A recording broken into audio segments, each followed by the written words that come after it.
All right, welcome everybody around the world. Welcome to all my subscribers. So, I got a little interesting and motivational, inspirational wisdom here. And you might be surprised, A, how effective it is and inspirational it is. But you also might be surprised at where it came from. So, I'm not going to lie to people. I did this little test and I was so pleasantly surprised that I just wanted to share it. So, I thought, even though I'm capable of sitting down, thinking hard, reflecting, and then, through inspiration, coming up with some wise statements and all that, I thought, why not try the AI that I use? So I asked the AI um, to form a wise, inspirational statement as if it was God saying it, from the wise God, to motivate and inspire us to persist in our reformation from sin, right? Because reforming from sin is our path to salvation. It can be very, very arduous and tedious and difficult and challenging. So, I'm going through this. I'm sure everybody else who's on the right path is going through this likewise. So I thought it can't hurt. So I asked the AI, and the response that it gave was actually really, really good. And shockingly, it actually provided the response instantly. Like it didn't even take a second to process it. It was almost like God did speak through the AI and do this. But at the end of the day, I asked the AI, this is the answer the AI provided, and provided it instantly, right? So check it out. This is quite inspirational. It draws reference to maybe about 5 different verses. And I'll just say quote when it's referring to the verses. So this is what the response was: the path to reformation. My child, as you embark on the journey of reformation from sin, remember that it is a path that requires unwavering confidence and unrelenting persistence. You are not alone in this journey, for it is written, quote, "For I know the plans I have for you," quote, declares the Lord, and quote, "plans to prosper you and not to harm you, plans to give you hope and a future," end quote. This promise is a testament to the fact that your reformation is not just a personal endeavor, but a divine calling. Next, it's about staying confident. To stay confident, you must first understand that your worth is not defined by your past mistakes, but by your potential for growth and redemption. As it is written in the scripture, quote, "Therefore, if anyone is in Christ, the new creation has come. The old has gone, the new is here," end quote. This verse underscores the idea that through faith you are made new and your past does not dictate your future. Next, about persisting in reformation, it says persisting in your reformation requires a daily commitment to your values and principles. It is a journey that involves self-reflection, prayer, and a willingness to learn from your mistakes. Remember, not that we remember, quote, "not that we are competent in ourselves." Is this one here a verse or yes, this one is a verse. So, quote, "not that we are competent in ourselves to claim anything for ourselves, but our competence comes from God," end quote. This acknowledgement of your limitations and your reliance on a higher power is crucial in your journey towards reformation. Next, on overcoming challenges. You will face challenges and setbacks on your path to reformation, but do not be discouraged. For it is written, quote, "For our light and momentary troubles are achieving for us an eternal glory that far outweighs them all," end quote.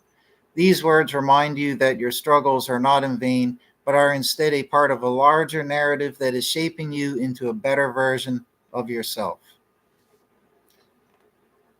And finally, on power of faith. It says, "Your faith is the bedrock upon which your confidence and persistence are built.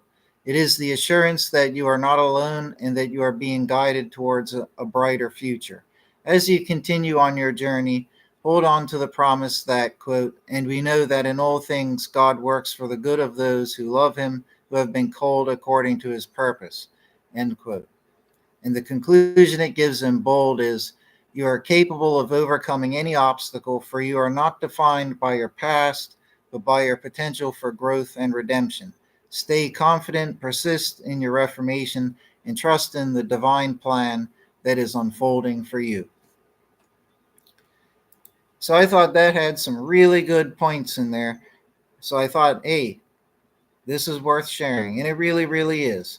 I might do a few more like that there, but it's always better to do it yourself and ask God for inspiration. But wisdom is wisdom, right? Motivation and inspiration, it is what it is. And this is pretty good. So what I liked about this was that, and there's one or two other verses, I could throw into the mix here, but I think this said it pretty well, right? That God has plans for us all. It's not like we're some wayward creature or grain of dust on the side of the road that people don't care about. No, God does care. He doesn't put us up against any trials of temptation that we're not capable of overcoming. He won't put us through he won't allow us to go. That's how I would like to say it. He wouldn't allow us to go through anything that we wouldn't be able to overcome. Right? So knowing that God does have a plan for us, he loves you, you need to love him back, right? You could say it's conditional. He does love all, even the sinners, but if you turn your heart against him, he'll turn away from you. So there is that type of middle ground, or whatever you would call it. But at the end of the day, generally speaking, God loves you, right? And if you're turning against God, then don't give him the opportunity to have a reason to turn away from you, right? So most people who are reforming from sin do love God, right? But I just covering all bases, right? He loves you. He's got a plan for you. After all, Jesus came to teach us all the path to salvation, which is in part through reformation from sin, because Jesus came to teach, to save the sinners and to teach and to enlighten people, right? So God has this great plan to save us all, even though we're sinners, even though we have guilt to our name and sins to our name and all of that. And even if, to each their own, we're continuing to do certain sins.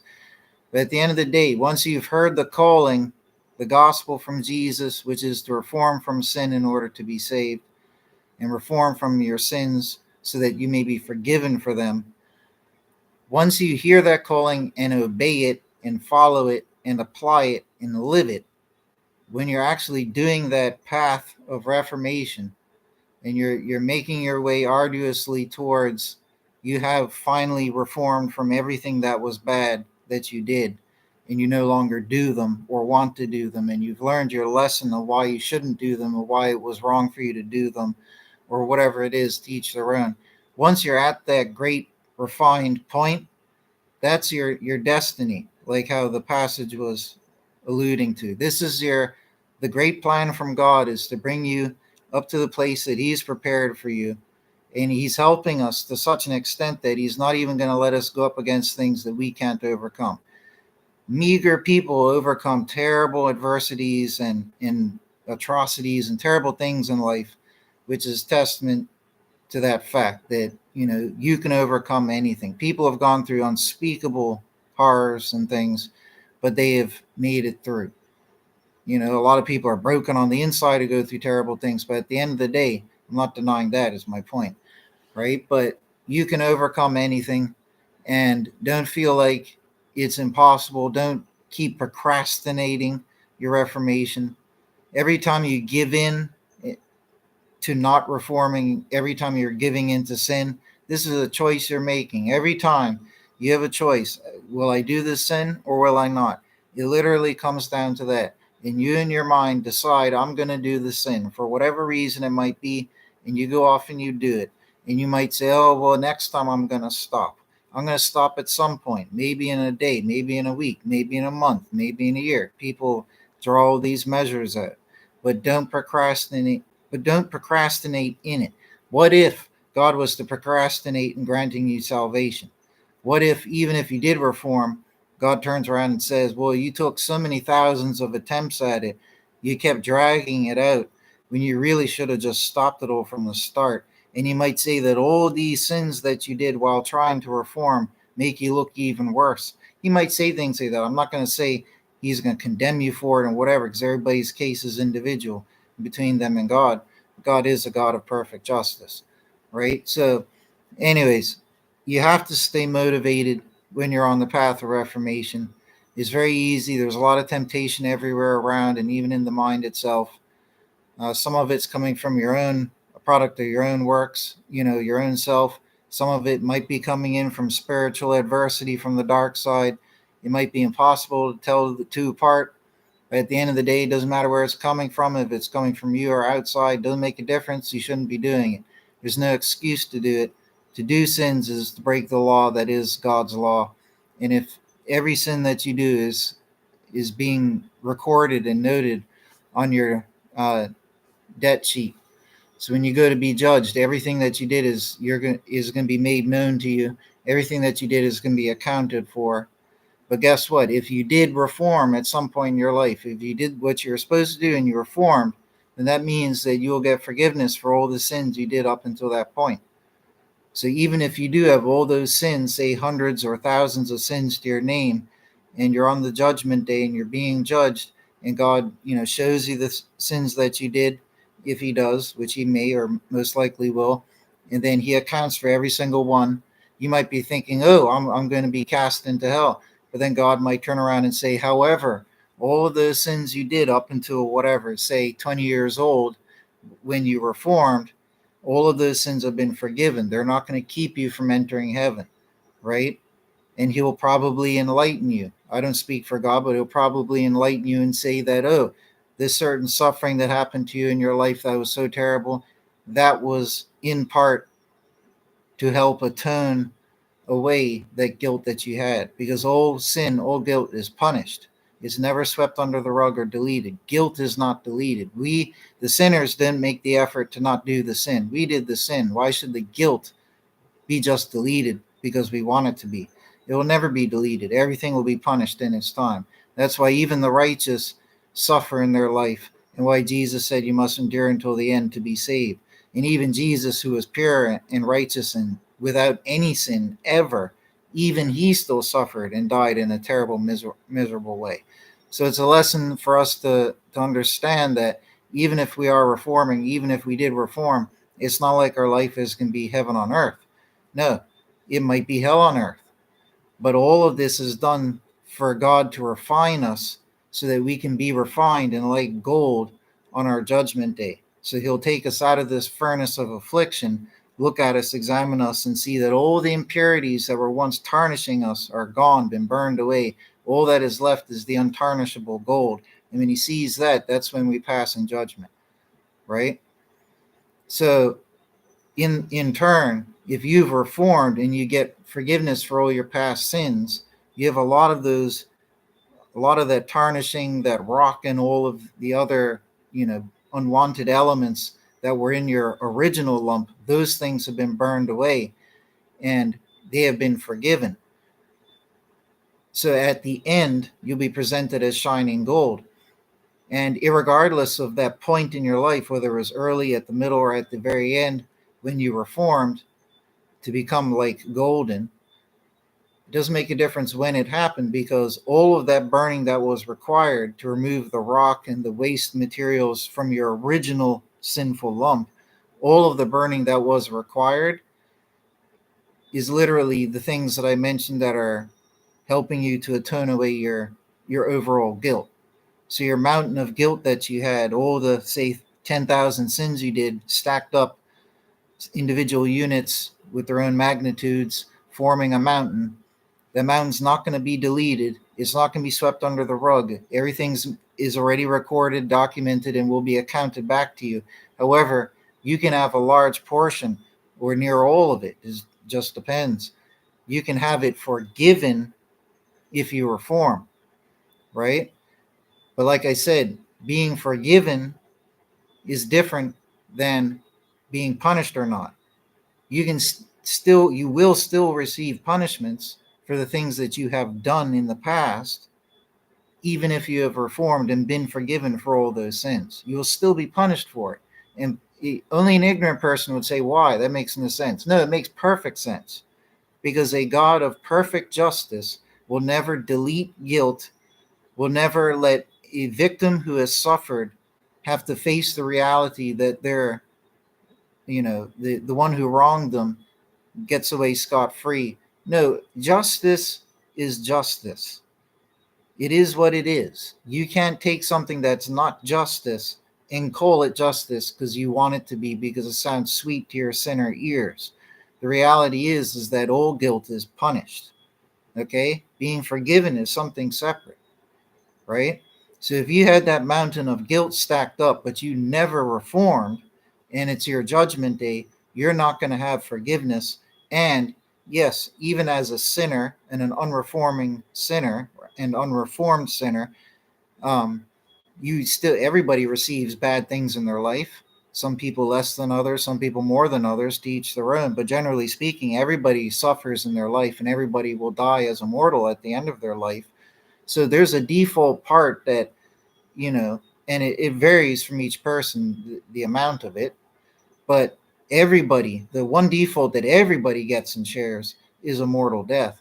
But not everybody suffers greatly in their mortal death. Some people suffer more and some less. This is what I mean.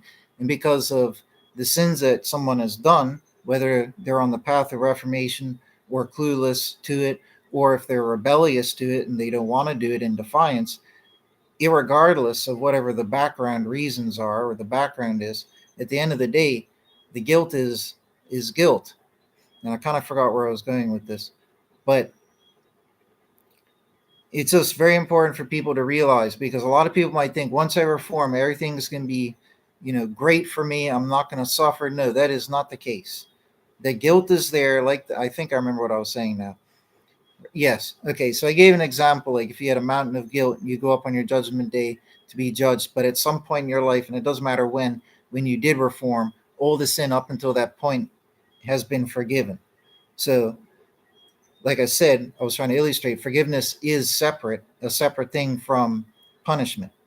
They're separate things. So you still will receive punishment, not saying when, but you will still receive punishment for all the sins that you did, right? However, by the time your life has ended, that has been your time period for, generally speaking, for all your punishment to come, unless you're an evil person or undeserving, unworthy person, because everybody's to different magnitudes of how good or bad.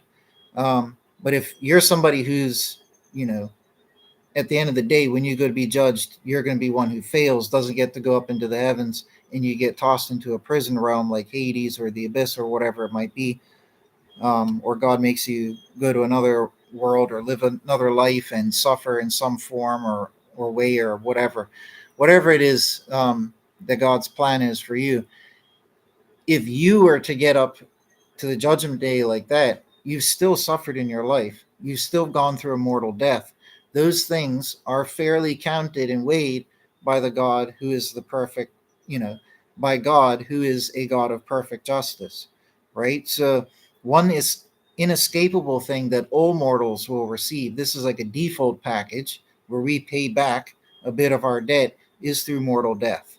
That is something inescapable. That's the background default, um, the that's the spinal column of this, the background, you could say, right? But on top of that, you have the sufferings you go through in your life, and teach their own. And generally speaking, everybody, good or bad, and in between, in whatever way, they suffer in their life at some point. Some people don't, right? Some people might just have a great life all the way through, and the only real, well, your family members are probably going to pass away, right? So I don't think anybody has a perfectly great life, right? This world is a world of death and suffering. So even if you lucked out, you don't suffer much in your life personally, you're still going to suffer in your life because people you know and care about in your family are going to pass away. If you're a good person, you would care about those things, right? Evil people wouldn't, right? So if you got that mountain of guilt and you've never reformed in your life, and it's your time of judgment, that means that your mortal life has ended. You've gone through death. Your death has atoned for a part of your overall guilt. So that big mountain, let's say it's 10,000 units tall. Let's just say that your mortal death, I don't know, because I'm not God. I don't know how heavy this weighs, how it works in his mathematics, but let's just pick a random number. Let's just say, well, mortal death is pretty big, severe thing, but let's just keep it under 50% of this example mountain, right? So let's just say that the mortal death has atoned for, let's say 25, or let's say 30% of the overall, right? So then we have 70%, or just say 1/3. Some people like it that way. The mortal death may atone, let's just say, for 1/3 of your overall guilt. And it's a base unit mortal death that everybody will go through. Some people might suffer more in that mortal death, which means in turn that it will atone for a greater magnitude of guilt, right? Once you get the system in your mind, understand how it works, it's all very clear, clean, and easy to understand. It makes perfect sense, right? So if you're up there, you've never reformed, you're going to be in trouble. But like I said, arbitrary figure, 33%, 1/3 of your overall guilt in terms of what punishment you will receive. Let me clarify that. 1/3 of that has been atoned for through your death, which was inescapable for you as a mortal. Okay? So in this way, even though death is a terrible thing, the flip side of it is that in a sense, God has gifted us with this mechanism so that we can atone for something against our will. So this is the one inescapable thing that all mortals, even the most wicked and evil, they will suffer when they die. They will die. All death has a degree of suffering, even if you go in the best way possible. There is still sufferings and tragedies and anguish and so forth associated with it. That much is inescapable. So you've atoned for part, let's just say, like I said, a 1/3, but you still have 2/3 of your mountain there, right? So if your mountain was, say, 10,000 units of guilt toll, which is just arbitrary illustrative purposes, wording, right? But if your mountain was 10,000 units toll, you've atoned for 1/3 of that guilt in terms of what punishment you will receive through the death and the level of suffering in your death that you went through. You still got 2/3 of that mountain, which would be like whatever the math gives, like 6,660 units toll. You still got a lot of debt. Now, if you had reformed at some point in your life, then a portion of that remaining debt, which will receive punishment, which you will receive punishment for, if you had reformed, I'm saying, then you could have had that huge chunk wiped out in terms of forgiveness. You will still receive punishment for it. However, like I said, if you're somebody who's on the path to reformation, if you did reform, that means you received forgiveness at some point in your life for that. When you did that, that would be your true baptism, your reformation. However, you still receive the punishment for it. So just don't, people new to this will keep conflating forgiveness with punishment or no punishment. They're two separate matters, right? So I'm just trying to clarify things for everybody. So let's go back to the example. We got the person who still has 6,600 units of guilt, which means he's going to receive, so to speak, 6,600 units of punishment, right? Because he never reformed in his life, he didn't receive forgiveness for a large number of those sins. Now, that's where I was going with this. And because he wasn't on the path of reformation and he didn't succeed in it, or if let's say he was on the path but failed so terribly, he's going to fail at judgment, right? But not the case, because he didn't reform in part or in total, he hasn't gotten forgiveness for that. And whereas the person who was on the path to reformation, whether they fully successfully completed their reformation or whether they trudged along the way, but they weren't really good enough, but maybe they're not bad enough for God to turn them away. You know what I mean? Like the gray area type zone. It's probably going to be a lot of people in that boat. But that person, because even if they're in that gray area, that person was still trying to do the right thing and making the efforts, which the bad person, so to speak, hadn't done. Once you're on the path to reformation, you have set a goal for yourself, the goal that God has highlighted for you from the start anyways, with the gospel, which Jesus gave, which is to reform, teach all men everywhere to reform. Because you were on the right path, that means what? That means you have a path towards a goal. Your goal is up above heaven, so to speak, right? To God, to heaven, and so forth. That your path is the one that leads you to that. If you were not on the path of reformation, you're on what? The opposite path, which is the path that does not lead to God, heaven and all of that. You're going in the opposite direction. Doesn't matter in what direction, but you're going in the wrong direction, the incorrect, the opposite direction. Okay? And if you're on the path to salvation, if you're on the upwards path, the path of reformation, the difference is because your goal is fixed, and at least temporarily until you succeed in it, your goal is held as up above, heaven, so to speak. That means that you're going to be directed along that path. Whereas if you are the individual on the opposite path, going in whatever other direction other than the correct one, if you were to be directed on that path, where would you be directed to? Away from what should be the true goal, which is above. So if you begin to see this here, it's like you have two different magnets. One is charged positive, one is charged negative. Two separate magnets with those two different charges. The positive one, let's just say that its magnetic path is pointing out that way. The negative one is, so let's just say, pointing in the opposite direction, right? So being directed on the path would be like you have the electrons, the little current, the magnetic current that's going through the positive magnet and it's shooting out towards the positive direction. And then you have the negative magnet, it's shooting off in the other direction. So if you're going to receive direction on your given path, the path that you're on really matters. That's the important thing. So like I said, if you're on the path to reformation, that means once you've started reforming, even if you're not successful at the start, once you've started walking the path of reformation, okay, the good direction that you receive will direct you along that path to that goal, which is above heaven and God. Okay. However, if you are the individual, like I was saying, that person who is doomed to fail at their judgment, they're just going to fail at their judgment. They didn't reform in their life at all.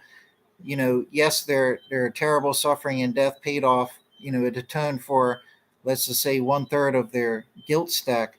They still have 2/3 of their guilt stack. They don't have forgiveness for any of it because they never reformed. That's the next problem. And then you're faced with the fact that, like I said, they're going to receive punishment for all those 6,600 units of guilt. And had they been on the path of reformation, the upwards path to the heavens, then that would have meant that the direction that they would have gotten direction. And what that symbolizes and encapsulates is any internal or external from God motivation that helps propel you along that path to succeed in it, right?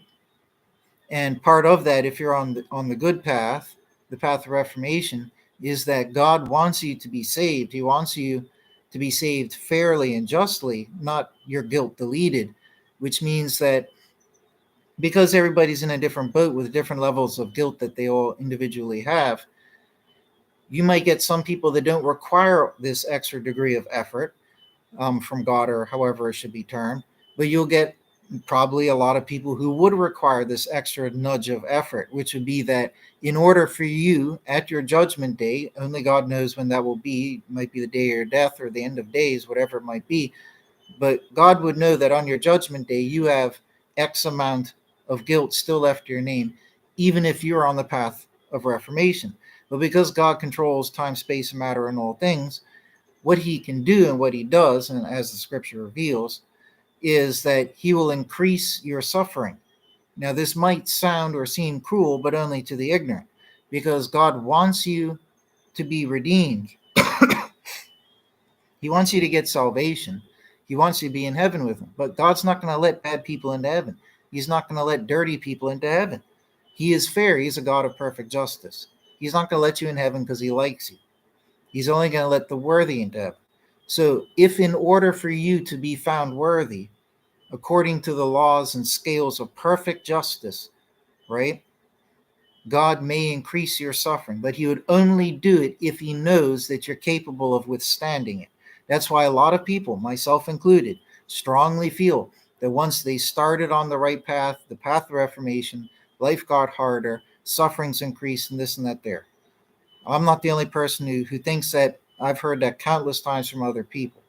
Okay, so a lot of Christian people might try to word it as, Satan targets you when he knows you're on the right path. Well, most Christians aren't on the path of reformation anyways. They don't even know about it, right? So I don't know how true and accurate that statement might be, but nonetheless is generally true, right? You could become a target once you're on this shining path, so to speak. The dark side might try to go after you. Maybe they might, maybe they will, maybe they won't, right? Doesn't matter.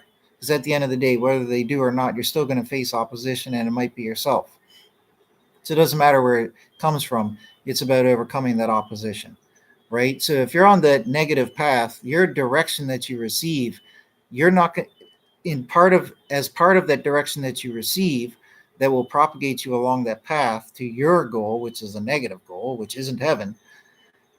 There's no need for God to increase your suffering. Now, this would actually be a logic. I swear that my systematic theology answers all great questions. It is the only true Christian theology. It's the only one true to the Bible, and it makes the most perfect sense, right? Because if you're in that boat that I was just describing, God would have no need to increase your suffering. He won't do it maliciously, sadistically, just make a bad person suffer more than they should. That would be cruel and sadistic. It would mean that he's not a good God. God is a God of perfect justice. So if you're on the negative path, your goal is not heaven. You are not reforming. Then what is the need for God to increase your suffering so that you could atone off more of your guilt? There's no need for that. So God just lets such people be. And that could be a very fair explanation. This is what I was leading up to for why bad people, wicked people, or just not good people, to each their own different degrees on the spectrum, how good or how bad someone could be. But a lot of bad people have a great life. Usually comes down to money or power and such. But a lot of bad people do bad things in life, but they prosper.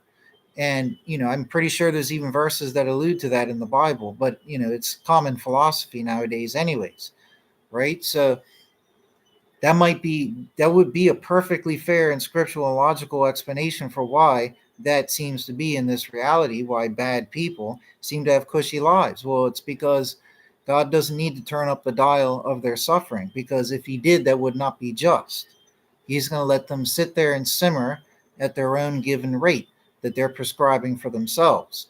And if they don't reform during their lifetime, then they've lost their chance to reform, which means that all those 6,600 units of guilt will then receive, as they justly should, 6,600 units of punishment. Because their mortal life is over at this point, because they're being judged, it then requires that they go on to a second death. And God will decide where that takes place in, whether it's another physical world, or whether they go to the Hades as a spirit, or whether they go as a soul imprisoned in the dark, black void abyss, right?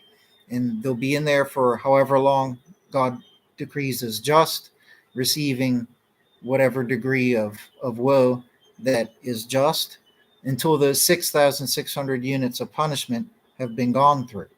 And once they've all been gone through, and that person has suffered everything that they deserve to suffer, then that means that their guilt level is back to, and this is all wordplay, because you could also technically say, well, guilt means you can't say they have no guilt because they did bad things in the past, right? So it is a fair degree of wordplay, right? But keeping things simple here for now, but just keep that aspect in mind.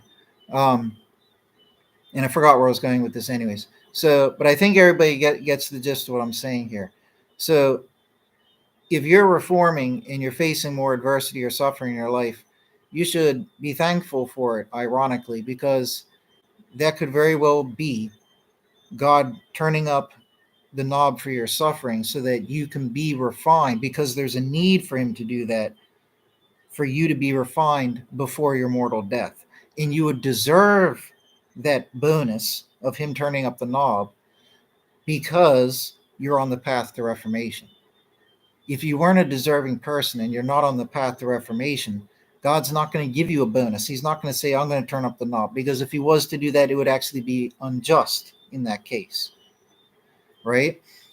Some real skeptics might say, oh, well, it's unjust for God to turn up the knob of suffering, even for those who are on the path of reformation, because he didn't ask their permission and this and that there. Well, let me tell you something. If he didn't do it for you, if you were on the path to reformation, but he left your knob alone and just said, oh, let him suffer as is in its time, and God doesn't increase the rate of it, which is what that hypothetical knob would do, the rate of the suffering over time, which is what that knob would do, so that you have an increased rate of suffering over time, so that by the time your death comes, only God knows, and God knows when your death comes, right? He might know, oh, this guy's going to die suddenly from cancer in 5 years. He doesn't know that. He thinks he's going to live to 85 years old or 100 years old. But little does he know. Or another guy, he doesn't know, but when he goes across the street, he's going to get hit by a bus tomorrow. You know what I mean? God knows when it's going to happen. And if he knows that that individual is coming up to their deadline, whenever their mortal death deadline is, and God thinks to himself, well, gee, this person is trying to do the right thing. They're on the path to reformation. They haven't succeeded yet, but they're trying, right? It would be a benefit to you for him to turn that knob of suffering up, to increase the rate of suffering in your remaining time. It is to your benefit. And if you yourself got quizzed by the universe or by God, unbiased, at the moment of your judgment, you would agree wholeheartedly and say, yes, I would like that knob turned up, please, so that I could pass at judgment day. Because nobody wants, especially if you're trying to pass at judgment day, you don't want to get to judgment day and be told, sorry, you tried, but it wasn't good enough. You don't want to be told that, right? So anybody with common sense would, if asked, would would agree and ask for that knob to be turned up. And if they didn't know that, if they didn't get the chance to be asked, and they were oblivious to the knob being turned up, and God admitted to them at their judgment day, hey, you suffered a little bit more than you normally would have by default. This is because I turned up the knob of your suffering. But it was because, and so that when your time ran out to reform in, i.e., at your death, you would have refined and burned off that slag, that rock from your original sinful lump, meaning that you remain as the gold, which will be taken up into the heavens, right? So anybody, if asked aforetime, or if they find out ignorantly at the very end when they're told in a great reveal, nobody with common sense would say, no, please don't turn up my knob of suffering. Like if God came to me now and said, oh, guess what?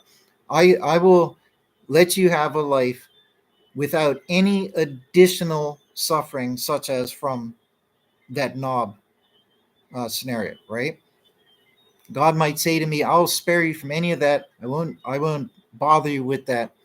But then you're at risk of possibly not being worthy when you die. My response would have to be, well, how much guilt is to my name? God will say to you, well, it's not for me to tell you that. Mortals don't get told those things. You only find that out at your death when you're judged. Okay?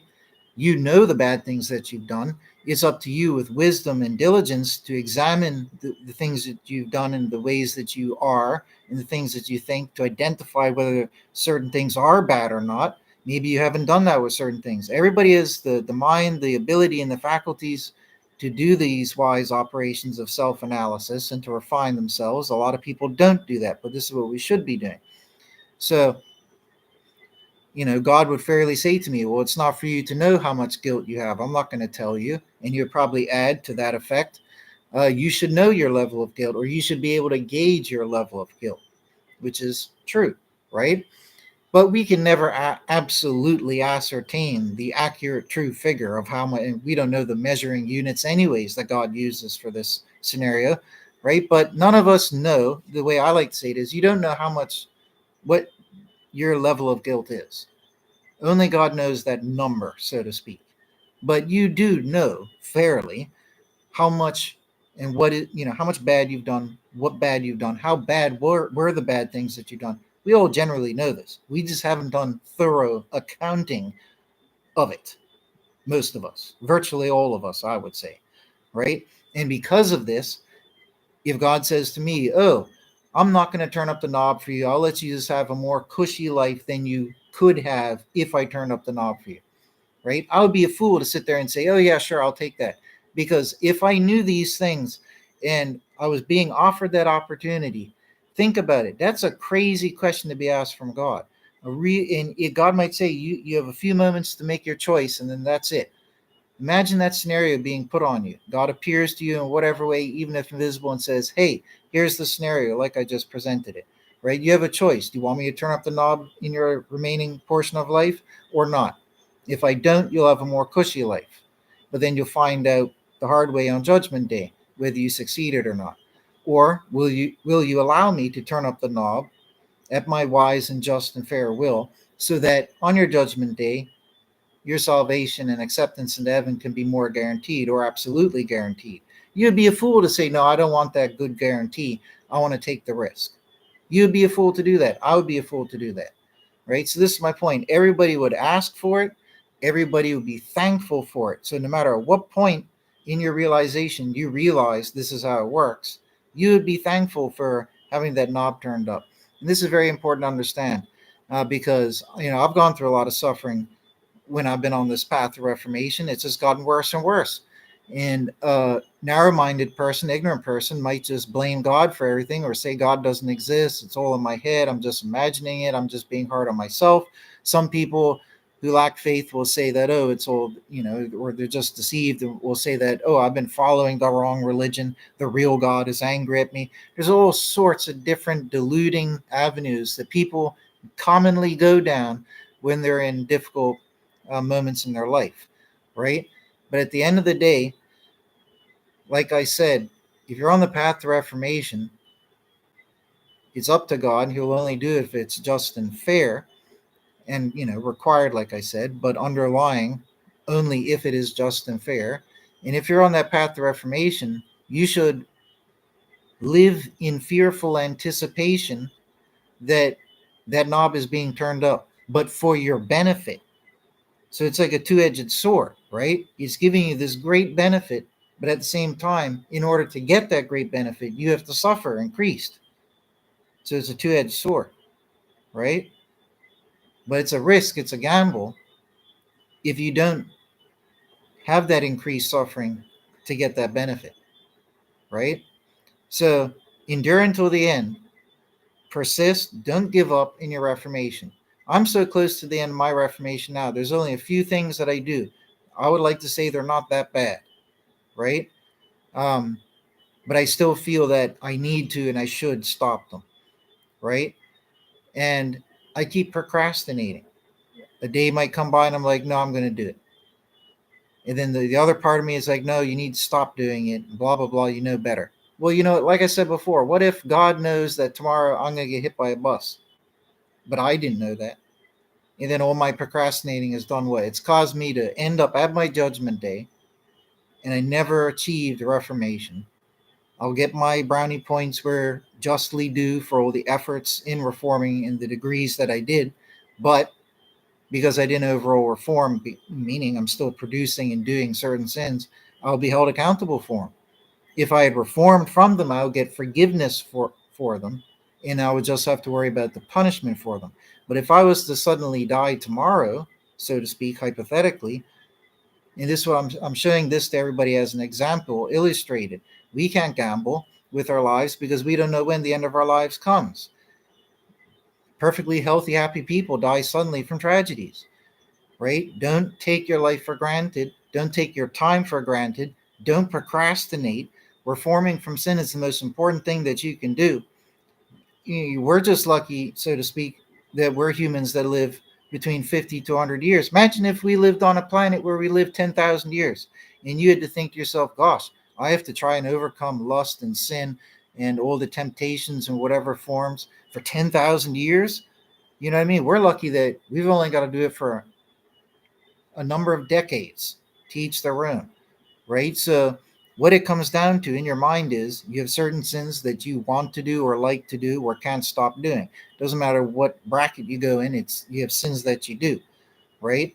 And what you have to recognize is all the wisdom that I was just going through, that you have a chance now with you're guaranteed to be alive right now.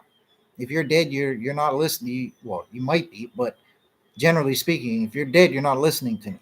If you're alive and hearing this, then you're alive. Now is your time, because we can't gamble. We can't see the future. We don't know when we're going to die. It could be in the next 5 minutes. A missile could come overhead and blow everything up. We don't know what in the world's going to happen. So why gamble with your life? Realistically, that is the reality. I know a lot of people, even some of my family members, who suddenly died from something. Okay, in some cases, completely out of the blue or unexpected. To each their own. right? So don't gamble with your life, because that's what you're doing. At the end of the day, you're making a choice. So I have a sin that I want to do, and I want to keep doing it, and you keep putting off stopping it. That's what it is. Those are the mental decisions that you're making each day of your life, that you're continuing to do those sins. You think to yourself, I have a sin that I want to do. I want to do it. I'm going to do it. Oh, I am doing it. Now I have done it. And then it just keeps repeating. It's like a broken machine. And God's not going to let broken machines up into heaven. So you got to stop doing them. Now is your time to stop. Don't keep procrastinating, because if you do, you can get your judgment day and have that mountain of guilt. Okay. And like I said, if you weren't on that path to reformation and you were on that opposite path, you weren't being directed with that increased suffering to help refine you in time for your death. Right. But if you were on that path to reformation, let's just say in my hypothetical self example, and if I never reformed from those few sins that I've left to stop, that I feel that I should stop in order to be saved, most likely I would say, maybe not, but probably most likely I have to, or else I'm not going to get to go to heaven. Um, if I don't stop doing them, I'm each time I do it, I'm making a choice, and this applies to everybody, to continue doing it, to keep putting it off. And what that will eventually lead to is that I'm not going to get forgiveness for those things. I might get forgiveness for all the things that I did reform from. It's up to God, but I think it would work like that. Like if you've done a partial reformation by the time your judgment comes, not a total, right? I still think, credit is due where it's due. Debt is due where it's due. And if you did reform from a multitude of things, then you do get credit for that. It's only fair, right? That would only be just, right? So let's just say that because I reformed from most of my sins, then let's just say I had a mountain of 10,000 units of guilt, okay? Just like the bad person. Let's just say my mountain is 10,000. Well, then my mortal death would have taken off 1/3 of it. So I have 6,600 units left, right? I reformed from a lot, but not all. So because I reformed from a lot, that a lot was forgiven. But it means that I'll receive punishment for it. And because I'm on the path to reformation, God will turn up the knob of my suffering so that I can receive more punishment in my remaining time. Okay? So, in my personal example, personal case as an example, I've gone through what I feel is increased suffering. Maybe it's because of that. Maybe it's not. Maybe it's just coincidence. I don't know. Only God knows. But I have the right to assume something based on my best effort. And it could very well be that this increased suffering that I went through was that punishment, the increased punishment that I got as potentially necessary from God to refine me in time for my death, to make up for those things that I was forgiven for from my multitudes of sins that I reformed from, but that I must still receive punishment for. So what I'm getting to is that on my judgment day, 1/3 was paid off through my death. Then let's just say another 50% of the total was paid off through that increased suffering and other moments of suffering in my life. But I'm still left with a chunk. And what would that be? It was like 17, 15% of that mountain. So 1,500 units of guilt. How am I going to pay it off? I'm already dead. So I can't, I could, but don't get me wrong, it's wordplay, right? But at the moment, I can't die again. I've still got 15% of my overall guilt. How can I atone for it? My life is over. My opportunity, my mortal life is over. That time span opportunity, that prison sentence of opportunity that you have to reform in is over. You're now at the moment to be judged. There's no time for extra measures or actions on your part. And maybe God does give you a chance to say, feel, and reform from certain things at the moment of your judgment. I'm not God. I can't say. I would like to hope that He does. But at the end of the day, He's not going to let a bad person in. He's not going to let an undeserving, an unworthy, or a bad or evil, dirty, whatever type person in, because that will just tarnish heaven, right? Heaven is spotless. He keeps it spotless, right? He puts all the refuse in the trash bin, right?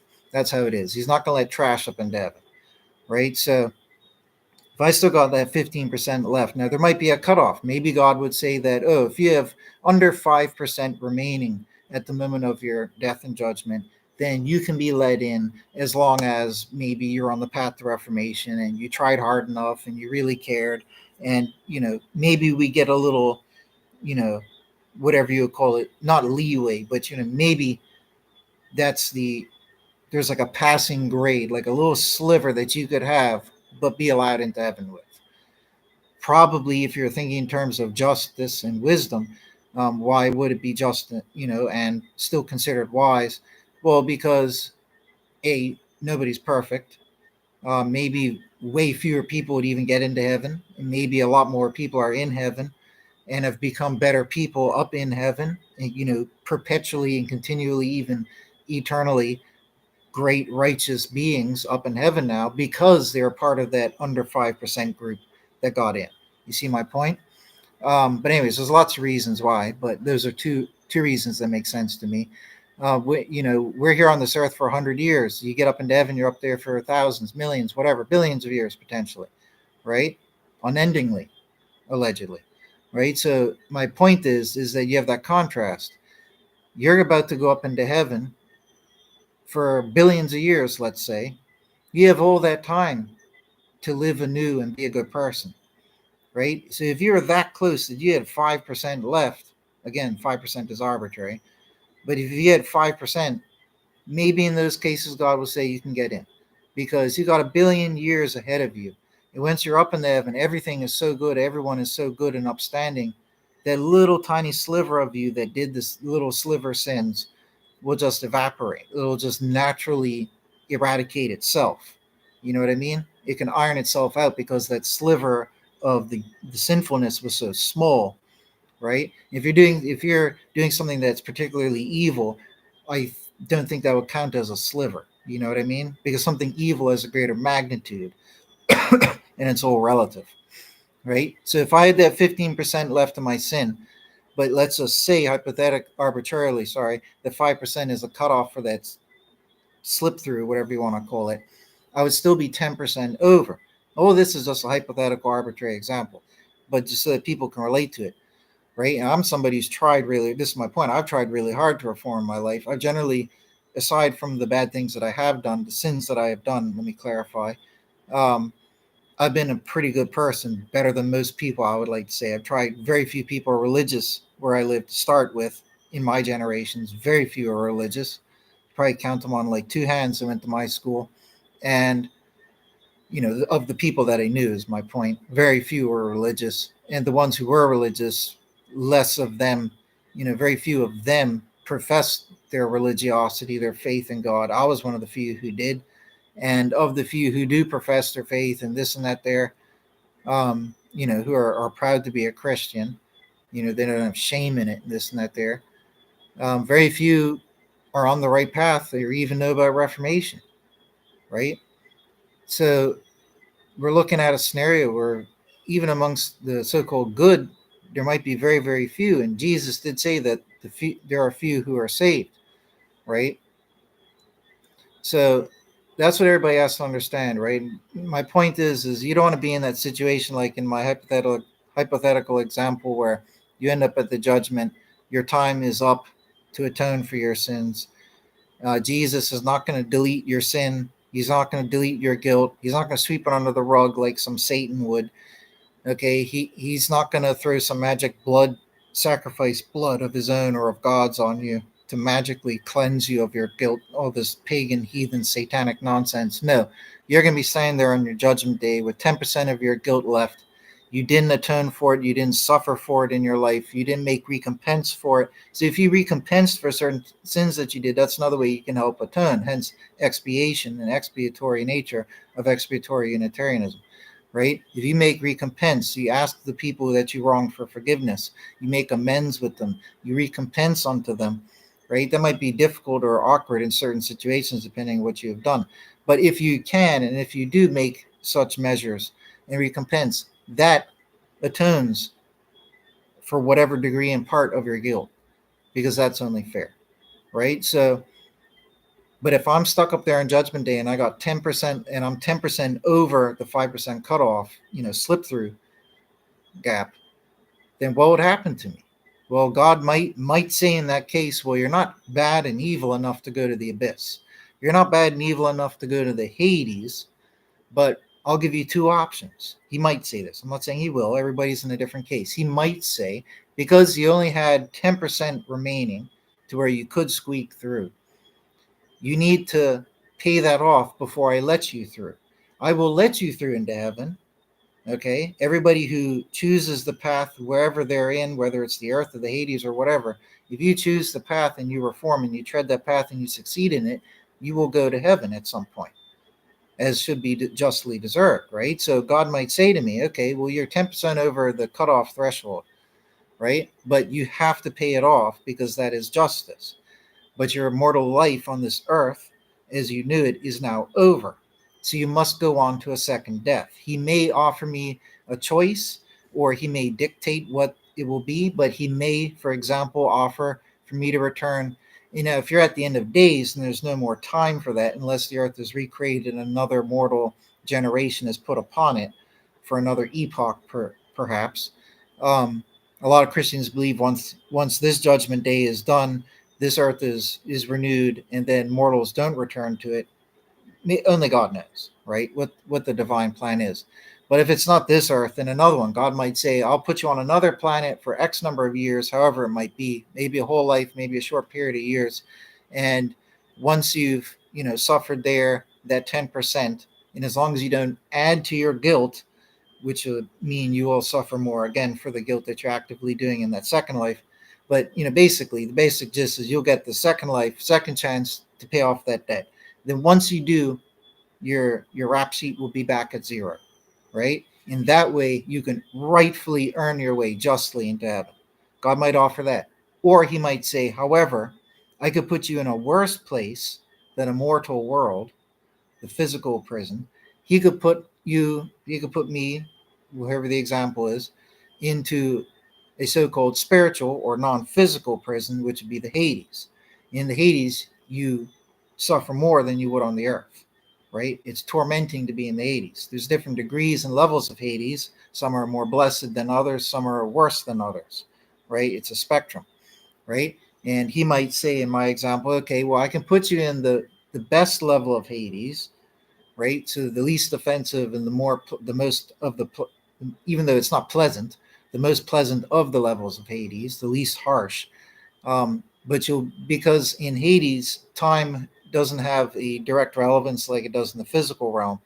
In Hades, a minute could seem like a million years, and a million years can seem like a minute. It fluctuates like this, right? So you could be stuck in the Hades for what might be physically 5 minutes, but to you, it feels like you're there for 10 million years, right? But on the record sheet, no, you're actually only been in there 5 minutes, but it feels like you're there. The experience would genuinely be like you're there for 10 million years. That would be a supreme torture, right? So God could offer that. He might not offer it. He might dictate what I get or what you get, right? So it might be another mortal earth for a period of however long. He may not even say for how long, right? Or he might say, nope, I'll put you into the upper level of Hades. It'll be harsher punishment, more, tormenting. However, you will burn off that debt quicker because the level of suffering and punishment you're receiving is at a higher magnitude and rate. Okay. So instead of, let's say, spending 40 or 100 years in another physical mortal life, some people might be like, oh my gosh, I can't do that all over again. This is crazy. That would be very daunting and imposing. Some people might choose, okay, put me into the whatever level of Hades for a week. And God will warn you and say, well, it's only physically a week, but when you're in there, it might feel like a million years, or it might feel like 100 years. You know what I mean? There is that side of it that you're going to have to face, but at least you know that you're in there for less time. So you're not going to be living 100 years of a life out. You're going to be in there. And like I said, every case is different. If you're in the most blessed level of Hades, then maybe time is less fluctuating and maybe it's a little bit more steady and relevant like it is here on this earth. In which case, if God puts you into that better level for, say, the equivalent of what would be 50 years on a planet, then so be it, right? Whereas in the lower levels of Hades, it would be so chaotic, you just can't perceive time, and it just feels like eternity, right? That would be the worst level, right? So I'm just giving illustrative examples of what would happen if me or you, in this example, even if we had tried that well and all we were was 10% over the cutoff threshold mark where we could squeeze through, we're going to have to pay that off. And there's only a few places we could go to. God's probably not going to send someone who's been on the good path and has tried well and is a decent person. He's probably not going to put them in the abyss, right? Maybe he might, but I would like to think, no, that's the most harsh and extreme environment. But the other contenders are immortal life, which is a second death, or in the Hades. Okay? It's important to realize that Jesus preached to the inhabitants of Hades, to the spirits in Hades, and that on the judgment day it says that when the resurrection occurs, they also rise up and are judged as well. Okay, so even the spirits who are in Hades will receive this. So the second death is a metaphorical term, which is literal when applied to a physical mortal body. However, it's still an applicable term, but in the metaphorical hemisphere, it's still applicable to a spiritual body, a non-physical body, because even though they don't physically die, you still have a period of lifetime in that spiritual domain. You're in there for a period of time on the physical measure. So God will put you into the Hades for, say, a physical measure of 100 years by his clock. When you're in there, depending on the level that you're in, uh, it might feel like 10 million years. This is the point I'm saying. Or it might feel like 100 years to you. Or it might even feel like 5 minutes to you. He might put you into a level of Hades, let's just say, that's fiery and tormenting with demons. He might put you into one of the lower levels. But because the level and the magnitude and the intensity and rate of the suffering is so much greater there, you can refine off more even quicker. So maybe God would even throw in a third option, so to speak, or just mandate a third option in your best interest, which you would likewise, like I said before, agree to in advance, or in retrospect, you would agree to it logically. I think most people would be like, if God offered you 100 years on another mortal planet, or, 10 years in the Hades, but it'll feel like 10 years, let's say, or a deeper level of the Hades where it's going to be fiery, got demons running around. It's going to be pretty terrible and horrific, but you're only going to be in there for 5 physical minutes. Might feel like days or weeks or months to you, but it's only going to be 5 minutes. You'll get that contrast. So I think a lot of people might actually choose the worst, the worst case of the three, because it means you're actually getting out of there quicker. That actually makes more sense. It's like, would you like to go to prison for 100 years? Would you like to go to prison? You have a long, cushy, time in prison, watching TV, go to the gym, eating chicken, but you're in there for 100 boring, long years, right? Inescapable. That's pretty daunting. Or how about you go into a maximum security, isolation type prison? It's more miserable to be in there, but you don't have to spend as long in there to equate to the same level of punishment that you deserve, right? Even more so, they might send you to a prison camp where they beat you and you have to break apart rocks and do hot labor in the sun.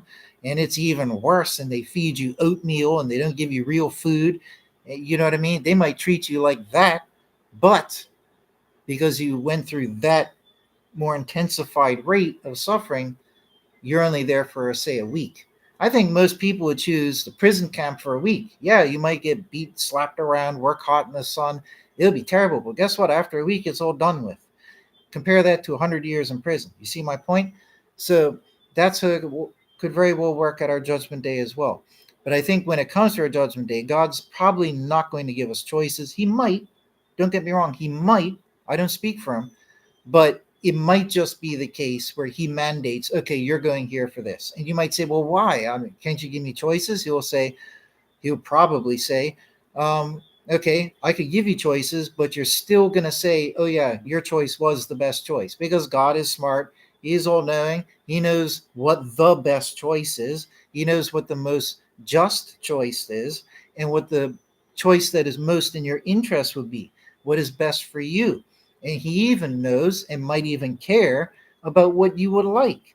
So God might say to you, okay, well, I can, entertain your ignorance. I can go and present you the three choices, but you're still going to pick the one that I gave you anyways. This is my point, right? So, and in the same way at our judgment, where you have these different levels and tiers and intensities and rates of punishment, that's what it's like during our mortal life as well, right? So it's all about becoming refined, because we're in this lake of fire. We're in these prison worlds, And we're in here being refined so that when God comes down to judge us, whether it be at our own death's judgment day or the end of the world judgment day, whenever it comes, so that he will find us like gleaming gold that is untarnished, with no rock or waste metals or pollutants entwined within it or adorning it, but just solid, pure, beautiful gold.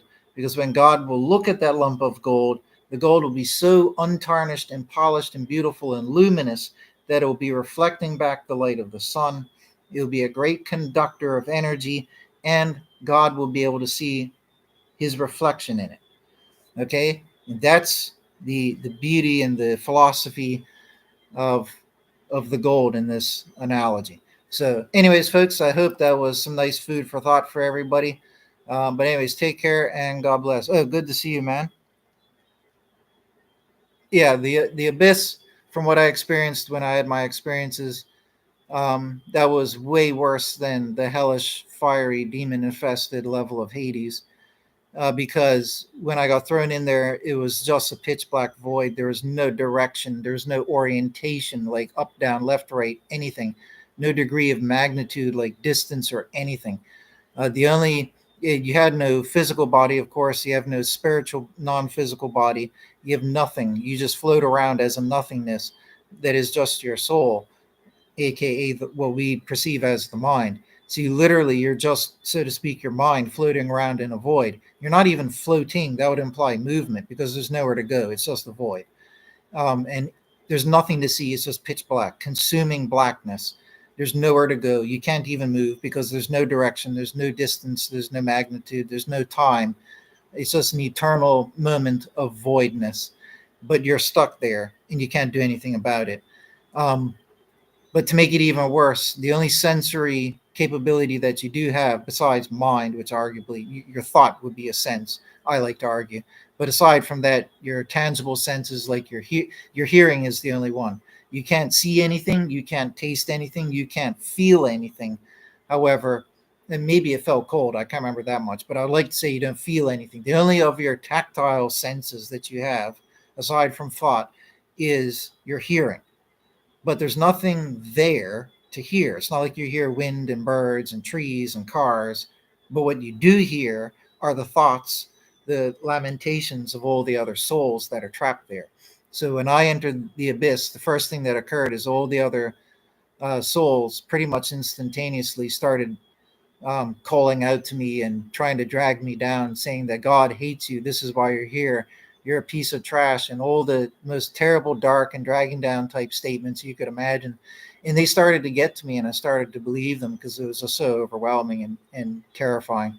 And to make it worse, God didn't tell me why he was putting me in there. He didn't tell me, hey, I'm taking you to the abyss. I just got thrown in there as part of this initiation or trial, or maybe I deserved it.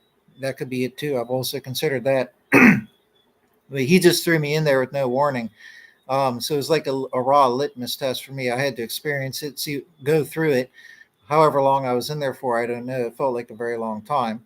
Um, longer than one would like. But I somehow got out. I only got out by appealing to God, but I must have exuded some level or degree or type of worthiness in order to be let out, or God had his own reason why I got let out. Maybe he just decided he was going to put me in there for 5 minutes. You know what I mean? I don't know the reasons why, but from my perspective, I was thrown in there with no warning, which might happen to somebody on their judgment day. If they're that bad, it'll just be like, nope, you're judged as terrible, unrighteous, wicked, evil. You're going to the abyss. Bam. And you're just suddenly in the abyss. Nowhere to go, nothing to do. And the only thing you can sense besides your own thoughts are the thoughts of all the other souls that are trapped there, and they're miserable. And there are some of the most wicked souls they are the most wicked souls that exist. So you don't want to go to the abyss. It's better to be in the flame fire with demons in the Hades. Sorry. um but yeah, but anyways, I gotta get going. I'm losing my voice from talking, and I'm getting, well, it's funny you say that, because if you're familiar with my teachings, I know Chicken Fried is. He knows all my pathwork teachings, which I haven't shared with many people at all. Pretty much just Chicken Fried heard it over the years. But the Pathwork teachings and the science behind it, the divine science, yeah, black hole is the right word. But also, divulging too much knowledge about this on air is dangerous because, in the wrong hands, people could use this for nefarious purposes, um, such as like, yeah, I won't even get into it. I'll just steer clear of that hornet nest. But yes, black hole is ironically quite correct. So yeah, excuse me. Anyways, I gotta get going. So take care. Thank you all for coming. But hopefully this helps. This video will help me because it was like God was guiding my words here. But anyways, take care, folks. See you all later.